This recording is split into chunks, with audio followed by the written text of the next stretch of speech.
What's up mga ka-Big Bites? Mikey, tinanggap na ang big-time offer ng Hinebra. Pero bago ka sana magpatuloy sa panunood ay huwag mong kalimutang mag-subscribe sa aking YouTube channel.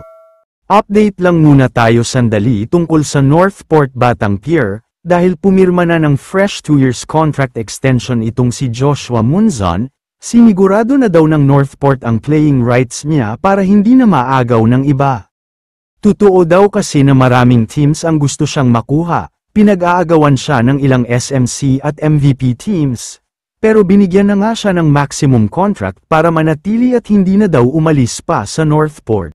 Samantala, pag-usapan na natin ngayon ang balita tungkol kay Mikey Williams, kinausap daw kasi ni Boss Manny V. Pangilinan ang TNT Tropang Giga, na kailangan nilang makapag-champion sa paparating na Governor's Cup.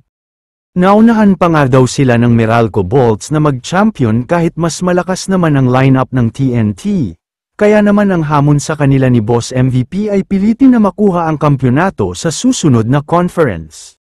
Isa pa sa hamon ni Boss MVP ay bitawan na ang playing rights ng mga players na wala naman ambag, hayaan na ang gustong umalis, at ipamigay na lang kung gusto nilang lumipat sa ibang team kesa naman magbigay daw ng sakit sa ulo. Mukhang ang tinutukoy dito ay ang kanilang superstar na si Mikey Williams, dahil alam naman nating lahat na siya ang pinakasakit sa ulo nila, dahil 2 conference na siyang hindi nakakapaglaro. Ayon kasi sa source, pinilit na daw talaga ng TNT na bumalik si Mikey Williams dito sa Pilipinas, nagpakumbaba na nga daw sila at ibinaba na nila ang pride nila para lang bumalik na siya sa team na ito, pero masyado daw matigas ang ulo niya. Ayaw na nga daw niyang bumalik pa sa Pilipinas at sa TNT, dahil ayon sa mga source ay babalik lang daw siya sa PBA kung hahayaan siyang maglaro sa ibang team. Mukhang may kausap na itong si Mikey na team sa PBA. Ayon pa sa source, may offer na daw na natanggap si Mikey Williams mula sa kampo ng San Mig Corporation. Ito nga ay walang iba kundi ang Barangay Hinebra.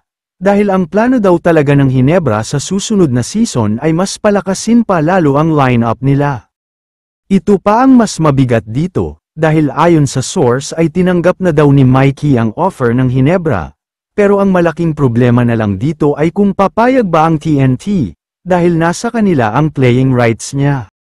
Kaya naman kung kayo ang tatanungin, papayag nga ba ang TNT na bitawan na si Mikey? I-comment mo naman ang opinyon mo tungkol sa tanong na ito. Dito na muna nagtatapos ang video na ito. Maraming salamat sa panunood mga ka-Big Bites. God bless sa inyong lahat.